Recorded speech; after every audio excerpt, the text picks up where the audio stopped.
Welcome to future vision study centre Salem.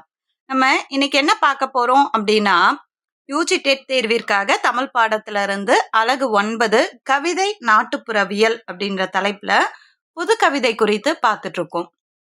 இந்த புது கவிதை அப்படின்னு சொல்ல சொல்ல இன்றைக்கு பார்க்கக்கூடிய தலைப்பு என்னன்னா, புது கவிதை ஆசிரியர்கள் தான். மு மேத்தா, அப்துல் ரகுமான், ஈரோடு தமிழன்பன், சிற்பி பாலசுப்ரமணியம், ஆத்மநாம், அறிவுமதி, வைரமுத்து, விக்ரமாதித்யன். இந்த புதுக்கவிதை ஆசிரியர்கள் குறித்து தான் இன்றைய வகுப்புல நம்ம பார்க்க போறோம். முதல்ல பார்க்கக்கூடியது மு மேத்தா அவர்கள். இவர் 1945 ஆண்டு செப்டம்பர் 5 பெரிய குளத்தில் பிறக்கிறாரு. இவர் சென்னை மாநில கல்லூரியில் தமிழ் பேராசிரியராக பணியாற்றி ஓய்வு பெற்றவர். புதுக்கவிதைக்கு ஏற்றம் தந்த கவிஞர்களுள் இவரும் ஒருவர் அப்படின்னு சொல்றாங்க.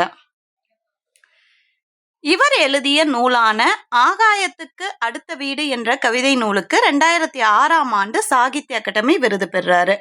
ஓமை உருவகங்களில் பழமையும் புதுமையும் இணைத்து மேத்தா பலமான கற்பனை, எளிய நடை, எளிய சொல்லாட்சி, மனித உணர்வுகளின் பட்ட படிப்புகளால் மக்கள் உள்ளத்தை கவர்ந்தவர்.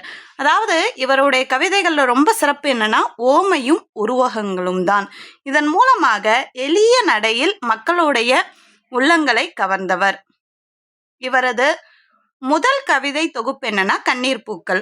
காதல் சோகமும் தமிழ் தாகமும் இழையோடும் அவரது கவிதைகள் அவ்வப்போது கூர்மையான சமூக விமர்சனங்களிலும் இறங்குவதுண்டு. அதாவது வெறும் காதலையும் உணர்வுகளை மட்டும் பேசாமல் சமூக விமர்சனங்களை குறித்தும் இவர் சில நேரங்களில் பேசுகிறார். சமூக விமர்சன தோணியில் அமைந்த தேசப்பிதாவுக்கு ஒரு தெருப்பாடகனின் அஞ்சலி என்ற கவிதை மு மேத்தாவுக்கு ரொம்பவே புகழ் தேடி தந்த கவிதை. எந்த கவிதைனா தேசப்பிதாவுக்கு ஒரு தெருப்பாடகனின் அஞ்சலி. இந்த கவிதை மு மேத்தாவுடையது. யாரை பற்றியது அப்படின்னா காந்தி அவர்களை பற்றியது. இது அவருக்கு ரொம்பவே சிறப்பான பெயர் தேடி தந்தது. அவருடைய நூல்களுள் ஊர்வலம் தமிழக அரசுடைய முதல் பரிசினை பெற்ற கவிதை நூல் அப்படின்னு சொல்றாங்க. இவரது சோழ நிலா என்னும் வரலாற்று நாவல் ஆனந்த விகடன் இதழ்களில் நிகழ்த்திய பொன் விழா இலக்கிய போட்டியில் முதல் பரிசு வாங்குது.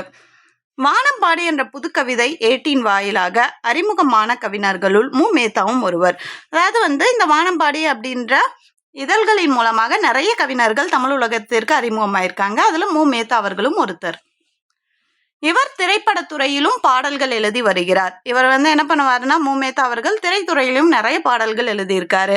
நான் வெட்ட வெட்ட தழைப்பேன், இறப்பினில் கண் விழிப்பேன், மரங்களில் நான் ஏழை, எனக்கு வைத்த பெயர் வாழை அப்படின்னு எதுகை மோனையோட ரொம்ப அருமையாக எளிமையான கவிதைகள் எழுதக்கூடியவர்.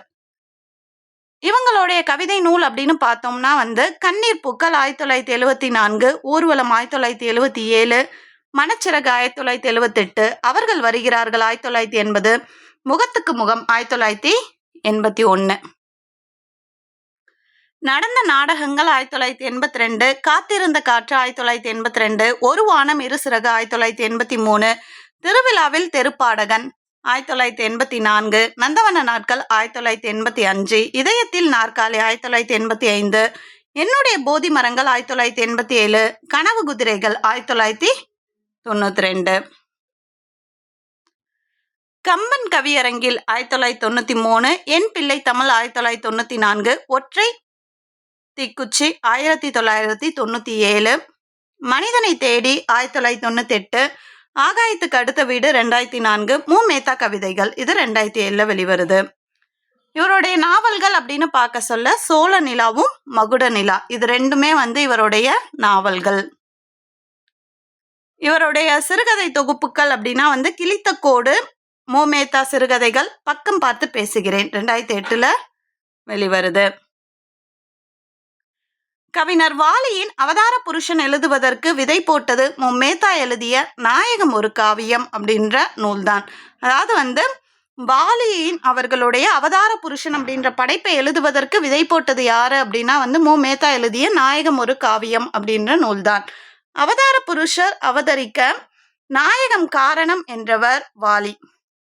இத வாலியே என்ன பண்றாங்க அப்படின்னா சொல்றாங்க. அதாவது என்னுடைய அவதார புருஷர் அப்படின்ற படைப்பு வருவதற்கு காரணம் என்ன அப்படின்னா மு மேத்தா அவர்கள் எழுதிய நாயகம் ஒரு காவியம் இதுதான் அப்படின்ற மாதிரி வாலி அவர்களே சொல்லியிருக்காங்க. இந்த பூமி உருண்டையை புரட்டிவிடக்கூடிய நெம்புகோல் கவிதை உங்களில் யார் பாடப் போகிறீர்கள் அப்படின்னு கேட்டது யாருன்னா மூமேத்தா அவர்கள். இலக்கண செங்கோல், யாப்பு சிம்மாசனம், எதுகை பல்லக்கு, மோனை தேர்கள், தனிமொழி சேனை, பண்டித பவனி இவை எதுவும் இல்லாத கருத்துக்கள் கொண்ட புதிய மக்களாட்சியே புதுக்கவிதை.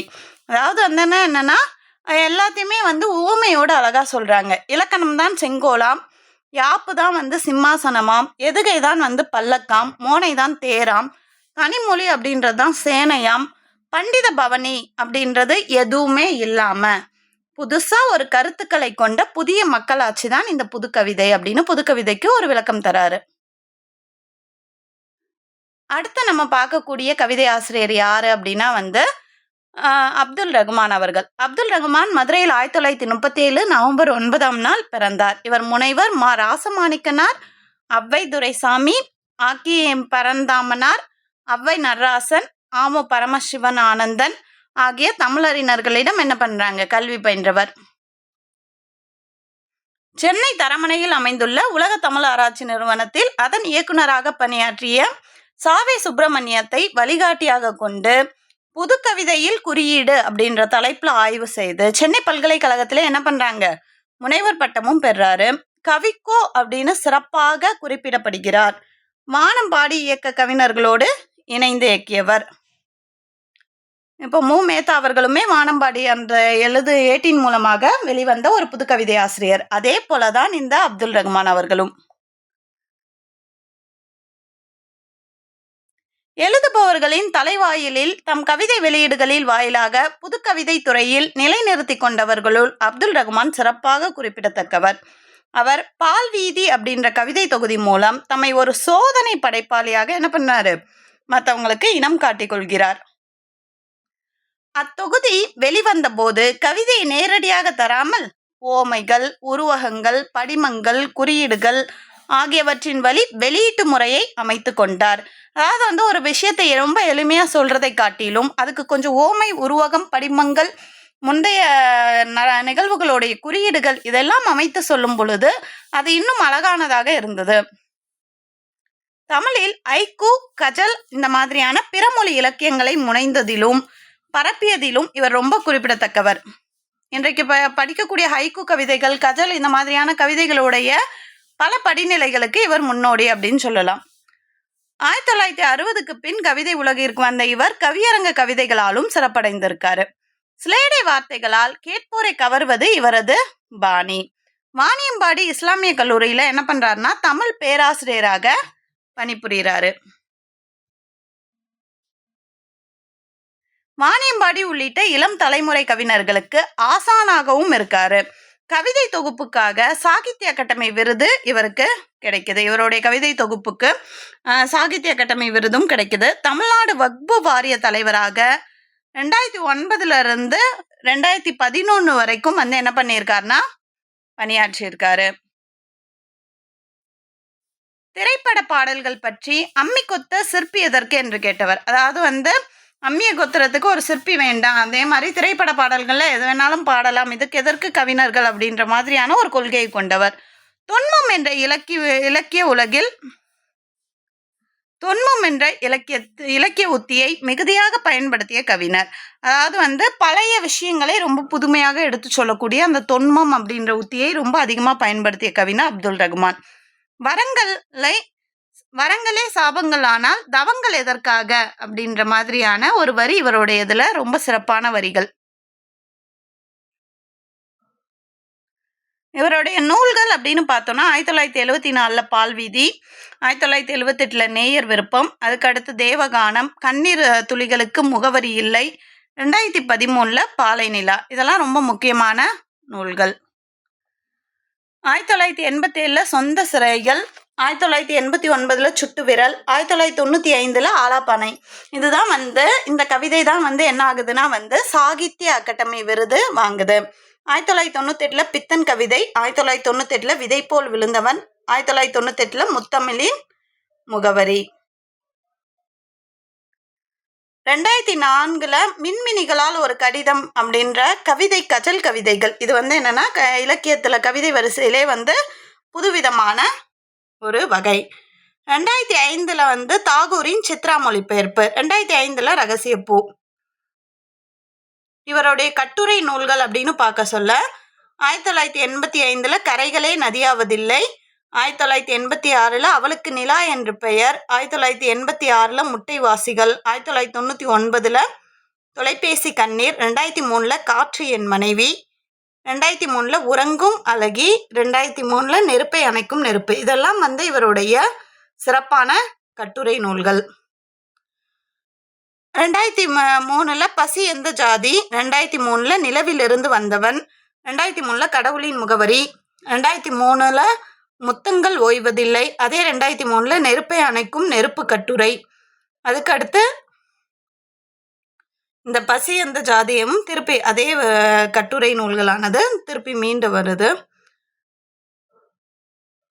2003 முத்தங்கள் ஓய்வதில்லை, இது கட்டுரை நூல். அதுக்கு அடுத்து 2004 காக்கைச்சோறு கட்டுரை, 2004 ஜோதிமிகு நவகவிதை, இதுவும் என்னன்னா கட்டுரை நூல். இது எல்லாமே அவருடைய படைப்புகள். ஒவ்வொரு படைப்பும் எந்த ஆண்டு வந்தது, எதை பற்றி வந்தது, அது என்ன இலக்கிய வகை அப்படின்றது தெரிஞ்சுக்கிறது ரொம்ப அவசியமானது. அதுக்கு அடுத்து 2005 இது சிறகுகளின் நேரம், 2006 இல்லையிலும் இருக்கிறான், 2007 இறந்தால் பிறந்தவன் அப்படின்ற கவிதை, இறந்ததால் பிறந்தவன் அப்படின்ற கவிதை, 2008 தட்டாதே திறந்திருக்கிறது அப்படின்ற கட்டுரை, 2010 எம்மொழி செம்மொழி அப்படின்ற கட்டுரை, 2010 பூக்காலம் அப்படின்ற கட்டுரை. இவர் வாங்கின விருதுகள் அப்படின்னா 1989 கலைமாமணி விருது வாங்கியிருக்காரு, தமிழக அரசு கொடுத்துருக்கு. 1997 கலைஞர் விருது திமுக அவங்க கொடுத்துருக்காங்க. 1999 சாகித்ய அகாடமி விருது கிடைச்சிருக்கு ஆலாபனை அப்படின்ற கவிதை தொகுப்புக்காக. 2006 கம்ப காவலர் விருது, 2007 கம்பர் விருது, 2007 சிபா ஆதித்தனார் இலக்கிய பரிசு.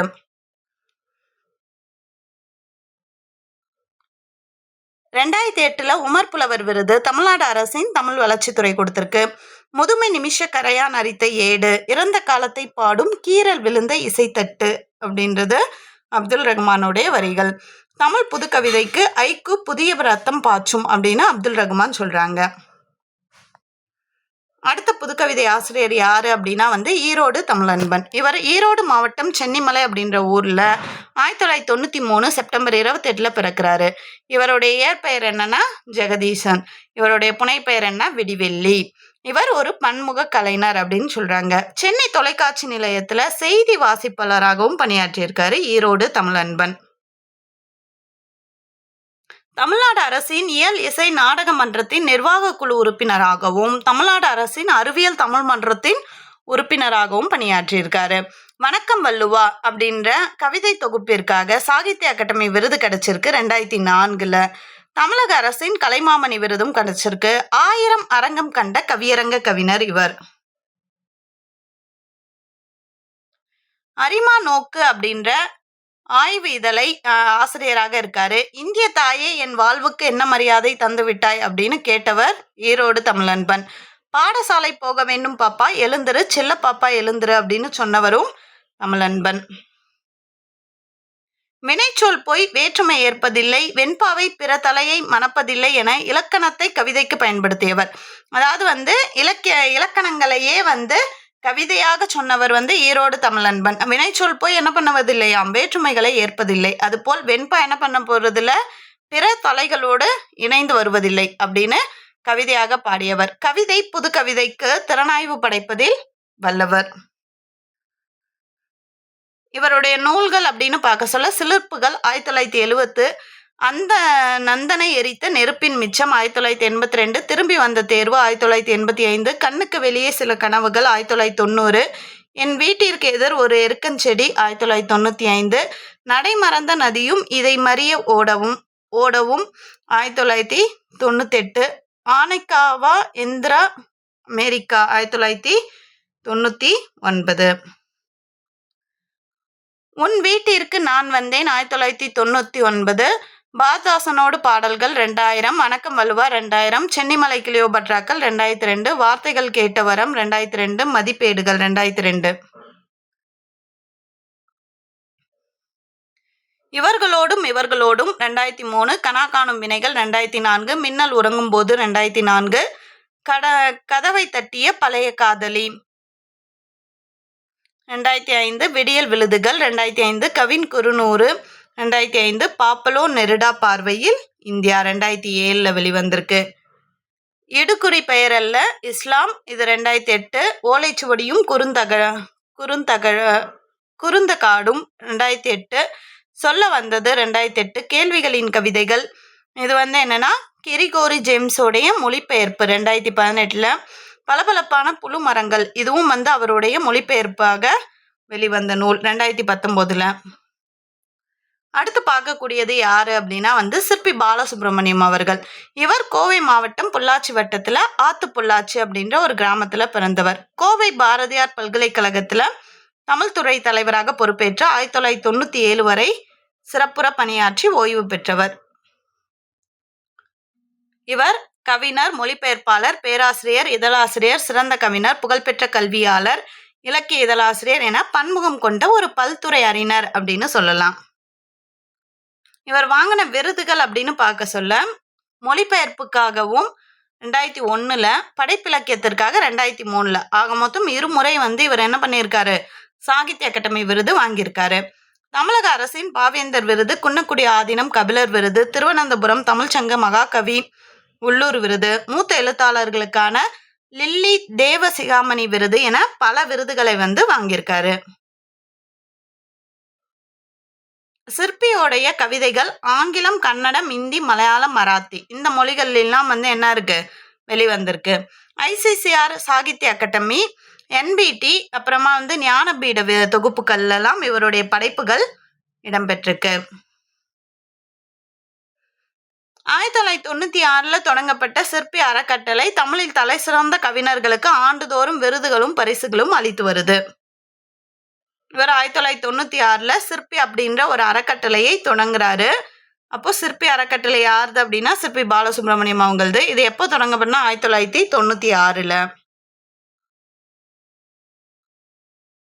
அதே மாதிரி இவருடைய நூல்கள் அப்படின்னா நில உப்பு 1963, சிரித்த முத்துக்கள் 1966, ஒளிப்பறவை 1971, சர்ப்பயாகம் 1976, புன்னகை பூக்கும் பூனைகள் 1982, மௌன மயக்கங்கள் தமிழக அரசு பரிசு பெற்றது 1982, சூரிய நிழல் 1990, இறகு 1996, சிற்பியின் கவிதை வானம் 1996, ஒரு கிராமத்து நதி இதுதான் இவருடைய சாகித்ய அகாடமி விருது பெற்றது 1998. அதுக்கு அடுத்து பூஜ்யங்களின் சங்கிலி தமிழக அரசு பரிசு பெற்றது 1999, பெருமூச்சுக்களின் பள்ளத்தாக்கு 2001, பாரதி கைதி எண் 253 இது 2002 வெளிவந்தது. அதே போல மூடுபனி 2003, சிற்பி கவிதை பயணங்கள் 2005, தேவயானி 2006, மகாத்மா 2006, சிற்பி கவிதைகள் தொகுதி 2 2011, நீலக்குருவி 2012, கவிதை வானம் சிற்பியோடைய கவிதை தொகுப்பு. இவருடைய கவிதை நாடகம் அப்படின்ற ஒரு புது வகையை உருவாக்கியிருக்காரு. ஆதிரை அப்படின்றது 1992 வெளிவந்த இவருடையது கவிதை நாடகம். அதே மாதிரி சிறுவர் நூல்கள் அப்படின்னா சிற்பி தரும் ஆத்திச்சூடி 1993, வண்ணப்பூக்கள் 1994. இவர் நிறைய இதழ்களில் பணியாற்றியிருக்காரு. வானம்பாடியில் கவிதை இதழ், அன்னம் விடுத்தூது இது இலக்கிய மாத இதழ், வள்ளுவம் அப்படின்ற ஆசிரியர் குழுவில் அந்த இதழுடைய ஆசிரியர் குழுவில் இருந்திருக்காரு. கவிக்கோ அப்படின்ற இதழின் ஆசிரியர் குழுவில் பணியாற்றியிருக்காரு. கனையாளி அப்படின்ற இதழ்லையும் ஆசிரியர் குழுவில் ஒருத்தராக இருந்திருக்காரு.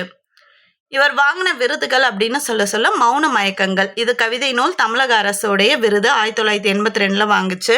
அதுக்கு அடுத்து பாவேந்தர் விருது தமிழக அரசு கொடுத்துருக்கு 1991.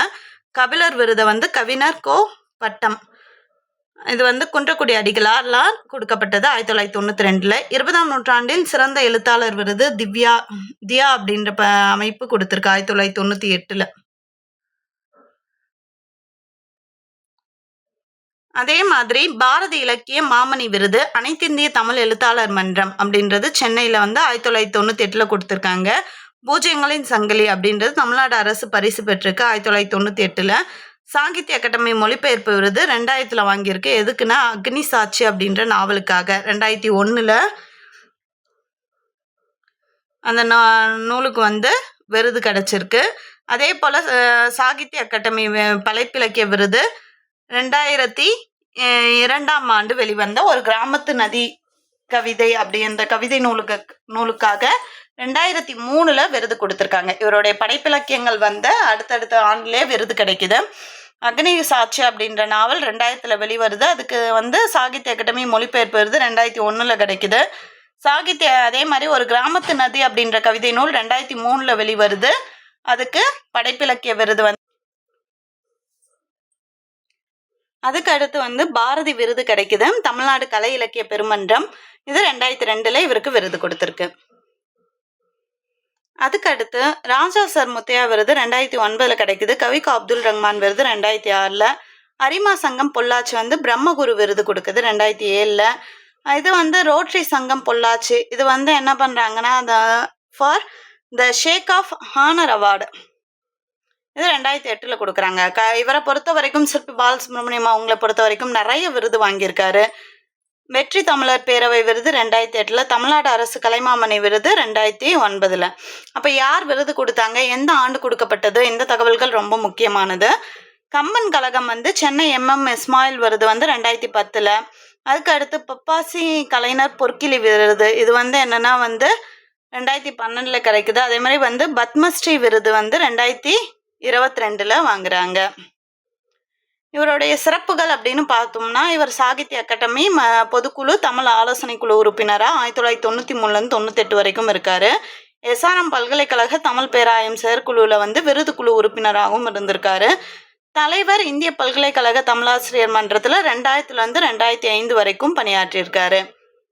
நிறைய பல்கலைக்கழக மானியக்குழு, அப்புறமா மத்திய அரசு பண்பாட்டுத்துறை, மத்திய அலுவலர் தேர்வாணையம், தமிழ்நாடு அரசு செயலர் தேர்வாணைய தேர்வுக்குழு இதிலெல்லாம் வந்து முன்னாள் உறுப்பினராக இருந்திருக்காங்க.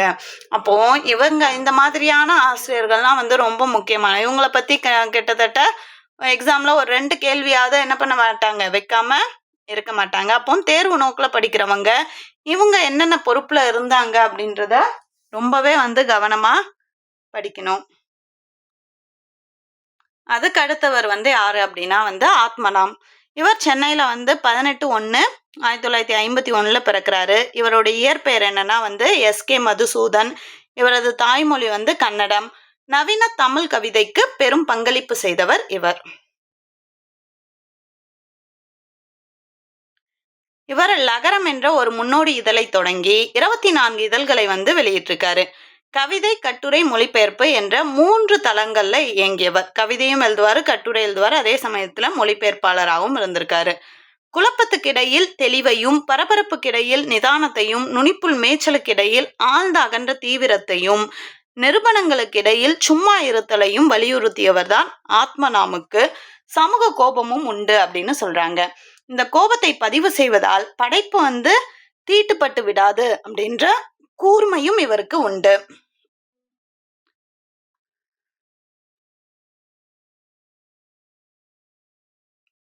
இந்திரா காந்தி நெருக்கடி நிலையை எதிர்த்து தமிழில் மட்டுமல்லாது இந்திய அளவிலும் அரசியல் தெளிவுடன் கவிதையாக்கத்தில் ஈடுபட்ட வெகு சிலருள் ஆத்மனாமும் ஒருவர். அதாவது வந்து என்னன்னா அரசியல் சார்ந்த கவிதை எழுதக்கூடியவங்க வெகு சிலர். அந்த வெகு சிலர்ல ரொம்ப முக்கியமானவர் ஆத்மனாம் அப்படின்னு சொல்லலாம். காகிதத்தில் ஒரு கோடு அப்படின்றது இவருடைய முக்கியமான கவிதை தொகுப்பு. அதுக்கு அடுத்த ஆசிரியர் யாரு அப்படின்னா வந்து அறிவுமதி அவர்கள். இவர் பிறந்த ஊர் எங்கன்னா விருதாச்சலம். இவருடைய இயற்பெயர் என்னன்னா மதியழகன். தனது நண்பர் அறிவழகன் பெயரையும் தனது பெயரையும் சேர்த்து என்ன பண்ணிக்கிட்டாங்க, அறிவுமதி அப்படின்னு வந்து பெயர் சூட்டிக்கிறாரு. இவரின் தமிழ் இலக்கியத்தின் மீது இருந்த விருப்பத்தை கண்டு கவிஞர் மீரா என்ன பண்றாங்கன்னா அப்துல் ரஹ்மான் கிட்ட இவரை அறிமுகப்படுத்துறாங்க. மறைந்த திரைப்பட இயக்குனரான பாலு மகேந்திரா அவர்களுக்கு 7 படங்களுக்கு கிட்டத்தட்ட உதவி இயக்குனராக பணியாற்றியிருக்காரு. வட அமெரிக்கா தமிழ் சங்க பேரவையின் 2023 ஆண்டிற்கான உலக தமிழ் பீட விருது பகுத்தறிவு பாவலர் அறிவுமதி அவர்களுக்கு அறிவிக்கப்பட்டுள்ளது. அதாவது உலக தமிழ் பீட விருது யார் கொடுத்தாங்க அப்படின்னா வட அமெரிக்கா தமிழ் சங்க பேரவை. எந்த ஆண்டு கொடுத்தாங்கன்னா 2023.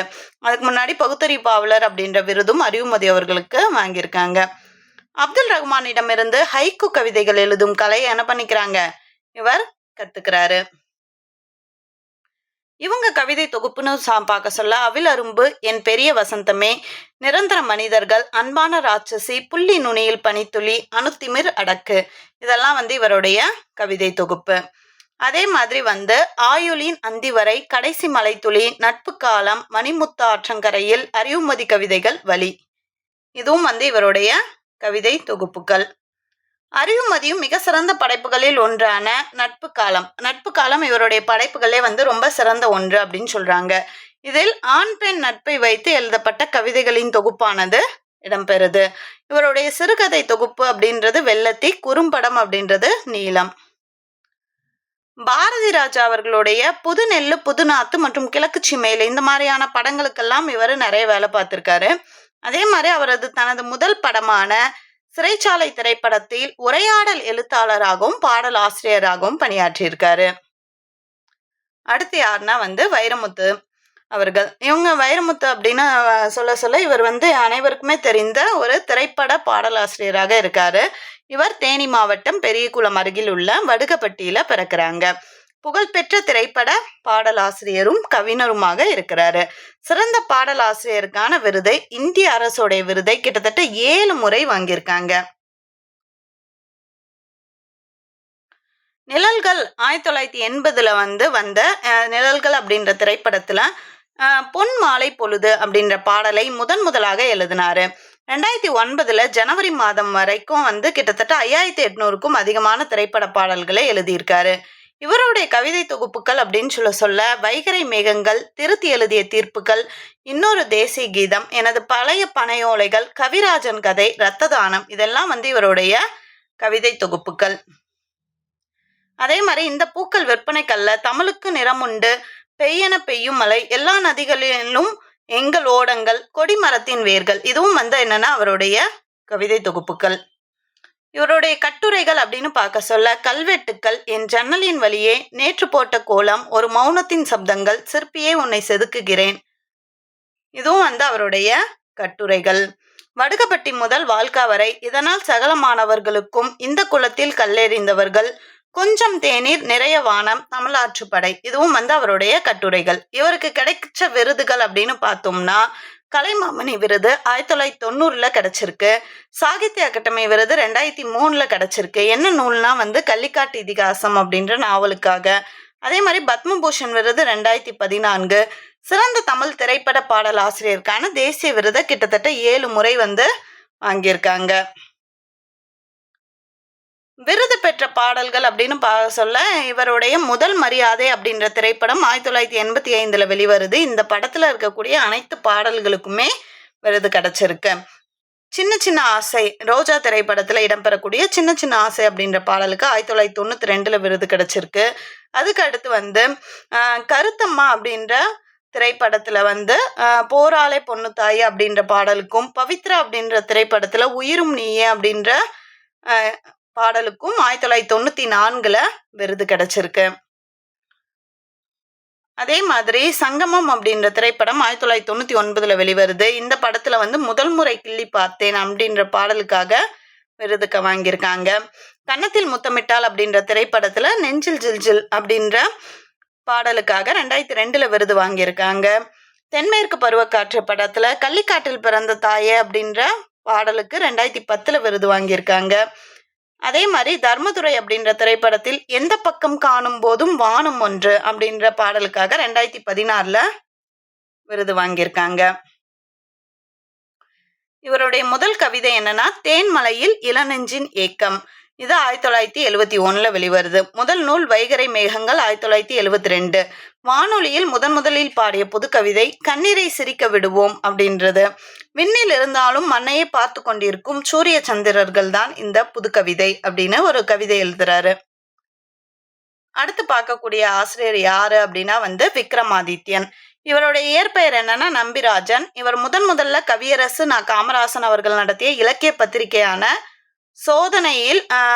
சோதனை அப்படின்ற பத்திரிகையில பணிபுரிகிறாரு. நான் கடவுள் அப்படின்ற படத்துல பிச்சைக்காரர் வேடத்திலையும் இவர் நடிச்சிருக்காரு. 2008ஆம் ஆண்டு விளக்கு இலக்கிய விருது இவருக்கு வழங்கப்பட்டிருக்கு. அப்போ இந்த மாதிரி விக்ரமாதித்யன், ஆத்மநாம் இவங்கெல்லாம் என்னன்னா ரொம்பவே அறியப்படாத எழுத்தாளர்களாக இருந்தாலும் இவர்கள் தான் தேர்வுல என்ன பண்றாங்கன்னா கூர்ந்து கவனிக்கப்படுறாங்க. நம்ம பிரபலமா தெரிஞ்சவங்களே நிறைய பேர் படிச்சுட்டே இருப்போம். ஆனா இந்த மாதிரியானவர்களிடமிருந்து தான் வினாக்கள் அதிகமாக வருது. அப்போ விக்ரமாதித்தன் அவர்கள் என்ன பண்றாங்கன்னா 2008ல விளக்கு இலக்கிய விருதை வாங்குறாரு. இவருடைய கவிதை தொகுப்புகள் அப்படின்னு சொல்ல ஆகாசம் நீல நிறம், ஊரும் காலும், உள்வாங்கும் உலகம், எழுத்து சொல் பொருள், திரு உத்திர கோசமங்கை, கிரக யுத்தம், ஆதி இதெல்லாம் இவருடைய கவிதை தொகுப்புகள். கல் தூங்கும் நேரம், 100 எண்ணுவதற்குள், வீடு திரும்புதல், விக்ரமாதித்தன் கவிதைகள், பாதி இருட்டு பாதி வெளிச்சம், சுடலை மாடன் வரை, தேவதைகள், பெருந்தேவி, மோகினி பிசாசு, சேகர் சைக்கிள் ஷாப், விக்ரமாதித்யன் கவிதைகள்.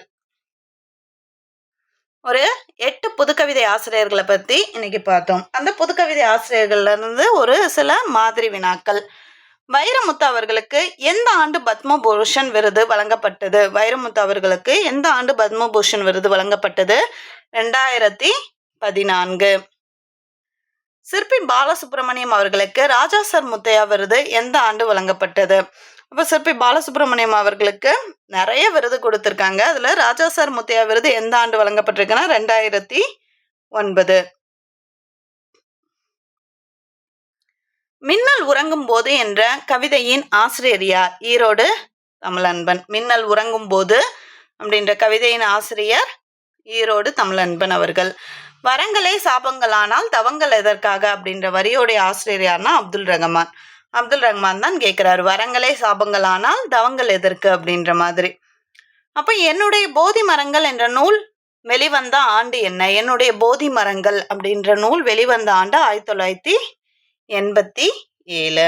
ஸோ நம்ம ஒரு புதுக்கவிதை ஆசிரியர்கள் பார்க்க சொல்ல என்னென்னலாம் பார்க்குறோம் அப்படின்னா, முதல்ல அவங்களுடைய பிறப்புல தொடங்கி அவங்க எப்படி இலக்கிய உலகிற்கு உள்ள வராங்க, எந்த இதழில் முதல்ல எழுத ஆரம்பிக்கிறாங்க, இந்த மாதிரியான தகவல்கள் முக்கியம். அப்புறமா என்ன மாதிரியான படைப்புகள் கொடுத்துருக்காங்க, அது என்ன மாதிரியான விருது வாங்கியிருக்கு, எந்த ஆண்டு வாங்கியிருக்கு, இது இல்லாமல் அவங்களுக்கு இருக்கக்கூடிய சிறப்புகள் என்ன, அந்த சிறப்புக்கான காரணம் என்ன, அவங்களுடைய படைப்புகளில் வெளிப்படக்கூடிய பொருண்மை எது அதிகமாக இருக்கு, இந்த மாதிரியான தகவல்களை ரொம்ப தெளிவாக படிச்சுக்கிட்டோம் அப்படின்னா இந்த புதுக்கவிதை ஆசிரியர்கள் பற்றி கேட்கக்கூடிய வினாக்கள்லாம் ரொம்ப எளிமையாக எதிர்கொள்ளலாம்.